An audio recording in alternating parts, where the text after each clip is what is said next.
근데 뭐 어쨌든 과표 구간 내리면서 4천억 원가량 세수를 더 확보하게 된 셈이거든요. 내년 좀 경기 나아질까요? 내년 경기도 더 어려워질 거라고 저는 봅니다. 70년대 오일 쇼크가 두 번의 그 여파가 지금까지 미치는 것 같고, 글로벌 경기가 좋아질 기미가 보이지 않고 있지 않습니까? 예. 그래서 내년 경기도 사실은 힘들기 때문에, 박근혜 정권 자체가, 경제난이라든가 세계 경제가 어렵기 때문에, 박근혜 정권이 지금 이끄는 이 박근혜 정부도 훨씬 더 힘들지 않을까. 이것이 이제 국민들의 어떤 아우성이 이제 뭐 정치적인 이런 이슈로 번져 가니까 그렇습니다. 예. 그래서 지금 요구하는 게 이제 외국인 투자 촉진법 등 경제 살리기 법안을 제일 최우선 법안으로 또 생각하는 거 아니겠습니까? 네, 뭐 자구책으로 그렇게 할 수밖에 없죠. 사실은 이런 것들을 인수위 시절에 야당이 197조고 새누리당의 공약이 136조였는데 예. 이것이 포퓰리즘성이 있다는 것을 사실은 다 인정을 하는 그런 그때 당시 상황이었는데 예. 그때 당시 좀 더 솔직하게 더 다 까서 이것을 정리를 했었으면 하는 아쉬움이 있습니다. 예. 자, 지금 뭐 계속 그 합의 내용이요. 꼭 들어오는 것 같습니다. 몇 가지를 다시 좀 정리를 해 드리도록 하죠. 군 공무원의 정치 참여를 좀 금지하는 그런 내용들이 더 들어와 있죠. 하나하나 네. 자막과 함께 설명드리도록 하겠습니다. 네, 먼저 국정원 직원의 정치 개입 지시 거부권을 부여하도록 했습니다. 정치 개입하라고 지시를 한다면 이걸 거부할 수 있는 권한을 주겠다라는 얘기겠죠. 쉽게 말해서요. 그 국정원 여직원 있지 않습니까? 네. 국정원 왜 마스크 쓴 그 여직원은 위에서 시켜서 했을 뿐이다. 댓글 작업을 했을 뿐이다. 예, 라고 얘기를 하지만 그게 이제는 거부할 수 있는 권리를 주겠다는 겁니다. 이게 아무리 윗사람의 얘기고 정보기관의 일이지만 내가 봤을 때는 이게 분명한 정치 개입이다라고 생각하면 거부할 수 있는 권리를 주겠다는 겁니다. 네, 이뿐만 아니라 정치 활동에 관여했을 때도 직무집행을 거부할 수 있겠다라고 명시를 했고요. 예. 또 공익 목적의 수사기관을 신고했을 때 불이익이 없도록 하겠다라는 점이 명시가 됐습니다. 예. 그리고 국정원 직원 정치 관여 최고 징역 7년으로 상향 조정했고요. 국정원 예산, 예, 화면과 함께 네, 좀 국회 말씀해 정보위 주시죠. 예. 심사 통제를 강화하겠다라고 했습니다. 예. 국정원 직원의 정치 관여죄, 정치 관여죄를 최고 징역 7년까지 올리고요. 네. 그리고 군 공무원의 정치 관여는 징역 5년으로 예, 군 사이버 사령부 관련된 뭐 내용이겠는데요. 네. 그러니까 뭐 그게 뭐 잘못했다 안 했다는 지금 수사 중입니다. 거기에 대해서는 지금 뭐 논란이니까 여기서 얘기할 사안은 아니고요. 어찌 됐든 그런 논란이 있기 때문에 다시는 못하게 어떤 뭐 예방 차원에서 만드는 법안들입니다. 네. 일반 공무원들의 정치 관여는 최고 징역 3년. 자, 3년, 5년, 7년이었죠. 네. 국정원 직원이 제일 높습니다. 높네요. 네. 예. 그다음에 군은 5년, 일반 공무원은 3년입니다. 네, 그리고 국정원 직원들의 사이버 심리전 활동 처벌을 명문화했습니다. 예. 활동이 제약되게 되겠죠. 예. 그리고 국정원 직원의 정치 개입 지시 거부권을 부여하겠다. 아까 설명드렸죠. 예. 자, 그리고 공익 목적으로 수사기관에 신고를 하면 이른바 죄송합니다. 딥스트로트라고 하는 표현이 있는데요. 여기에 대해서는 불이익을 주지 않게 하겠다. 뭐 이런 것 같습니다. 공익신고자 보호법입니다. 예. 자, 이렇게 정리를 하겠습니다. 그리고 이제 다시 얘기를 나눠보도록 하죠. 세금 얘기하다가 지금 마쳤는데요. 네. 오늘 이제 이런 부분 하나 좀 생각을 해봐야 될 것 같습니다. 지금까지는 제일 높이 38%라는 세금을 내는 그 소득 구간이 3억 원 이상이었는데 이걸 이제 1억 5천만 원까지는 낮췄거든요. 그러면 그 밑에 35% 세금 내는 구간은요. 8,800만 원부터 지금까지는 3억 원이었습니다. 그러니까 연봉 8,900만 원짜리나 연봉 2억 9천만 원짜리나 세금은 똑같은 거예요. 세금 내는 세율은. 이거를 이제 좀 낮추면서 1억 5천부터는 상향 조정을 했는데 과연 8,800만 원 받는 사람이 35% 이게 벌써 몇 년 전에 만들어졌다는 겁니다. 이거에 대한 좀 조정도 좀 필요해야 조세 저항이 좀 덜하지 않느냐 이런 얘기도 있는데 좀 어려운 얘기입니다만 혹시 가지고 계신 생각 있으면 간단하게 좀 말씀해 주시죠. 네, 당연히 그렇게 해야 되고요. 그러니까 이번에 이제 1억 5천 이상을 또 일괄 동일 세율을 적용을 하지 않습니까? 예. 요즘에 뭐 급여 수준들이 연봉들이 전체적으로 이게 많이 이렇게 편향화도 됐지만 또 많이 상향 조정이 되고 있는 상황이기 때문에 예. 이거를 좀 조세 그 과표 구간을 조금 더 정밀하게 좀 만들 필요는 좀 있겠다 이런 생각이 좀 들고요. 예. 그 이번에 그 이 부자 증세와 관련해서 제가 이제 책임론 부분을 좀 이제 강조를 했습니다만은 예. 사실은 지금 예산안 심의 과정에서 이 세제 개정안과 연관 지어 가지고 지금 국민들에게 좀 아주 덜 알려지고 있는 것들이 좀 많아요. 사실은. 예. 어떤 그러니까 것들입니까? 이 세제 개편안을 해서 이번에 이제 증세를 일부 했고 새누리당 의원들도 거의 동의를 한 데는 예. 뭔가 배경이 있을 거다라고 생각을 합니다. 예. 4천억 정도 일단은 이제 더 추가로 걷는 거로 돼 있고 그렇게 했는데. 예. 아이고, 네. 죄송합니다. 말씀 중에 죄송한데요. 지금 국정원 개혁특위에 정세균 위원장이 입장을 했습니다.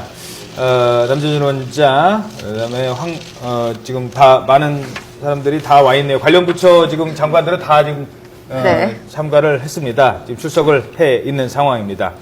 곧 이제 시작이 될 것 같습니다. 정세균 위원장의 얘기를 저희들이 듣기 위해서 계속 기다리고 있었는데요. 곧 발언이 있을 것 같습니다. 네, 정세균 위원장 자리에 앉았습니다. 예. 아무래도 이 개혁특위 타결과 관련해서 이야기를 할 것 예, 같은데요. 여야 간의 협상 과정이 사실 많이 난항이었습니다. 네. 김재원 의원 찾아가서 청송까지 찾아가서 그 문병호 간사가 청송까지 찾아가서 뭐 계속 협상을 했고요. 되니 안 되니 그다음에 사실은 어떻게 보면은 당 대표가 간사가 합의한 내용까지도 받아들이지 못하겠다고 하는 사실 벼랑 끝까지 갔던 사안이었습니다만 드디어 합의를 했고요. 이제 곧 처리를 앞두고 있습니다. 적어도 국정원 개혁과 관련된 특위를 구성하자고 요구했던 것 그리고 그 특위에서 국정원 등 이 수사기관 관련된 내용은 어느 정도 여야가 합의를 하고 해를 넘기는 그런 순간이 되겠습니다. 네, 개혁 법안과 관련해서 정해진 세부 내용들은 지금 아래 자방으로 전해지고 있습니다. 7개 법안이 통과됐다고 하죠. 예. 10시에 회의가 예정돼 있었습니다만 아마 이제 이 합의되자마자 네. 이 법안을 아마 자구조정 의사국도 가서 또 이게 뭐 지금 바쁜 사람들 많습니다. 이런 분들이 이제 내용을 정리하느라 시간이 좀 길어지는 것 같습니다. 정세균 위원장의 얘기를 들어보도록 하겠습니다.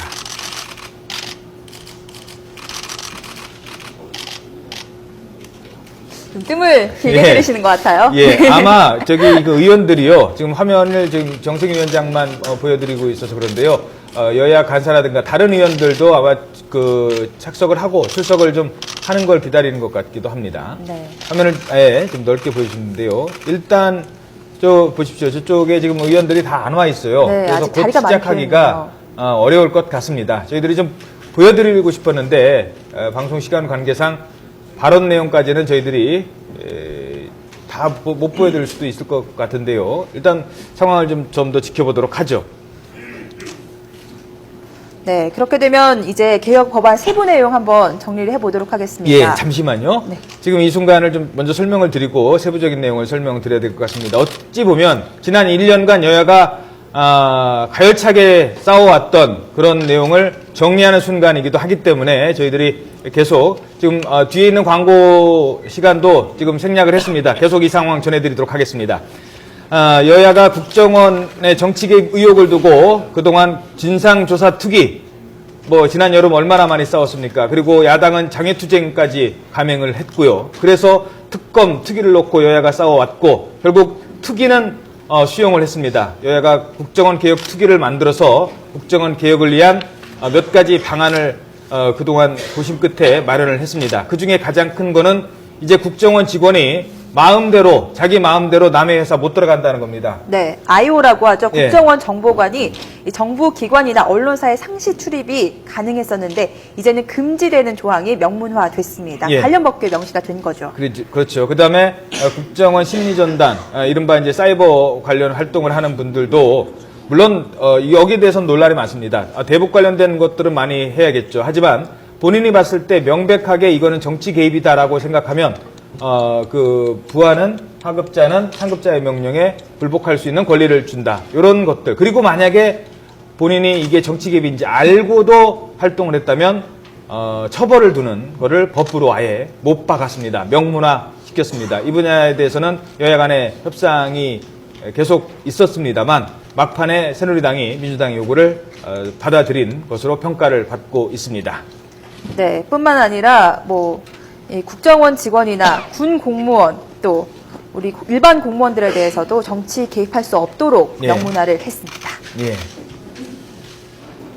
그 전임 상임위와 관련해서 예, 말씀 한번 네. 해주시죠. 한 말씀 드리고 싶은 것이 예.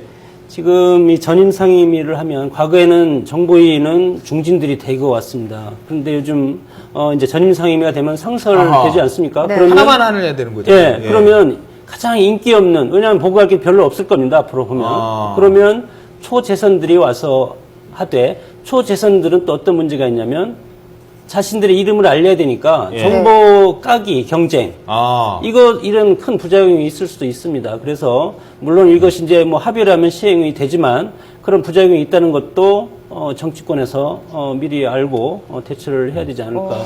저하고는 예, 보는 시각이 이번 건은 상당히 좀 많이 다르신데요. 엇갈리는군요. 네. 저는 사실은 이번에 국정원 그 개혁특위가 이룬 성과 중에서 가장 큰 성과가 바로 이거다 이렇게 생각을 합니다. 예. 그러니까 정보위를 상설화하게 되면 어찌됐건 이제 수시로 그 보고도 받게 돼 있고 예. 또 국정원하고 이 국회의원들이 수시로 이제 소통을 하지 않습니까? 예. 또 정보 보고도 받게 돼 있고 그렇게 해서 상시 감시가 가능해진 것 그것이 어떻게 보면 이번에 국정원 개혁과 관련해서 가장 큰 성과다. 저는 그렇게 오히려 호평을 하고 싶습니다. 예, 네. 그렇군요. 뭐 중진 의원들이 전임 상임위를 좀 기피한 현상이 있나요? 이런 게 있습니다. 그러니까 뭐 시청자 여러분께 잠깐 말씀을 드리면 이른바 외통위, 정보위는 상원이라고 국회 내에서도 네. 이제 의원들끼리 하는 얘기입니다만 상원이라고 하죠. 그러니까 주로 이제 연차가 좀 있으신 분들, 선수가 있으신 분들이 많이 가는 겁니다. 특히 이제 외통위는 사안이 그러니까 그렇고 정보위 같은 경우는 겸임을 하는데 주요 정보에 접근할 수 있는 권한이 있거든요. 그래서 정보위를 많이 선호를 합니다. 예를 들어 서상규 위원장 같은 경우도 지금 정보위원장입니다만 교육위원회에 소속이 또 돼 있거든요. 네. 그런 식으로 이제 했는데 이 부분이 만약에 하나의 상임위만 물론 이제 중복하는 분들도 있습니다만 하나의 상임위만 했을 경우에 여기에는 인기 없는 상임위가 될 수도 있다라는 우려를 하셨고 그렇지 않다. 오히려 더 활발하게 진행할 수 있다라고 하는 내용인데요. 간단하게 조금만 더 설명을 듣도록 하죠. 뭐 국정원에서 지금 보고자료가 많을 것 같은데 네. 사실은 보고자료가 그렇게 많지 않습니다. 대북 관련해도 그렇고 뭐 대북 관련해서는 사실은 뭐 사이드에서 인터넷이나 이런 데서 찌라시에서 더 많이 우리가 확보를 할 수가 있고 비밀 정보가 있기는 있겠지만 뭐 간첩을 잡거나 어떤 정보를 했을 때 이것을 제출할 수가 있겠습니까? 예. 이것은 10년, 20년, 1년, 2년 동안 추적을 해야 되는 그런 사안들이 대부분일 텐데 수사 과정에 있는 것을 상임위에 보고할 수가 없습니다. 왜냐하면 보고하면 지금 정보위에서도 보고를 하면 바로 가서 발표하지 않습니까? 구술로. 예. 그렇기 때문에 사실상 상임위 한다고 해도 보고할 수 있는 자료가 결과적으로 나오는 것이 별로 없을 것이다. 그랬을 때 보면 오히려 이것이 무력화되고 불편한 관계가 되지 않을까 저는. 그리고 또 이런 게 하나 제가 바로 게 드리겠습니다. 이런 게 하나가 뭐냐면요. 이제 아무 때나 부를 수 있다는 거예요. 국정원장을 네, 예, 소환할 수 있어요. 이제 네, 항상 사용이니까 그런 부분도 같이 한번 설명해 주시죠. 네, 그러니까 바로 그 점이 개선된 점이라는 거죠. 그리고 정보위원회가 절대로 조금 전에 말씀하셨듯이 초재선 의원, 경험 없는 의원들이 가서 운영하는 그런 그 위원회가 될 가능성은 적습니다. 그러니까 역시 그 비중이 있기 때문에 정보위원회는 상당히 좀 중량급이 갈 가능성이 굉장히 높고요. 그리고 또 전문성도 앞으로는 굉장히 더 중요해질 거라고 생각이 됩니다. 그래서 저는 이 정보위원회를 통해서 국회 감시가 더 늘어남으로 해서 물론 번거로운 것은 좀 더 생기겠지만 국가정보원으로서도 어떻게 보면 유리한 점이 굉장히 많을 거다 저는 그렇게 생각을 합니다. 그러니까 예산 관련해서도 그동안은 이제 은폐된 상태에서 사실은 의원들이 의구심을 많이 가지고 있었거든요. 예. 좀 더 공개적으로 설명을 하고 네. 공개적인 지지를 획득할 수 있는 그런 어떤 그 전환점, 긍정적인 의미의 전환점, 저는 그렇게 평가를 하고 싶습니다. 대공과 관련해서 예산을 공개한다는 것 자체가 예. 정보기관을 무력화시키는 거죠. 왜냐하면 지금 우리가 상대가 지금 북한 아닙니까? 뭐 물론 외국도 있지만 북한과 우리랑 대적을 했을 때 우리가 예산을 뭐 간첩 잡는데 얼마 쓰고 그것을 다 어차피 공개되면 이것은 이제 바로 우리의 주적인 북한이 그것을 가져갈 것이고 그리고 사실은 지금 수사가 진행 중인 것을 어떻게 정부에 보고를 하겠습니까? 알겠습니다. 네. 네.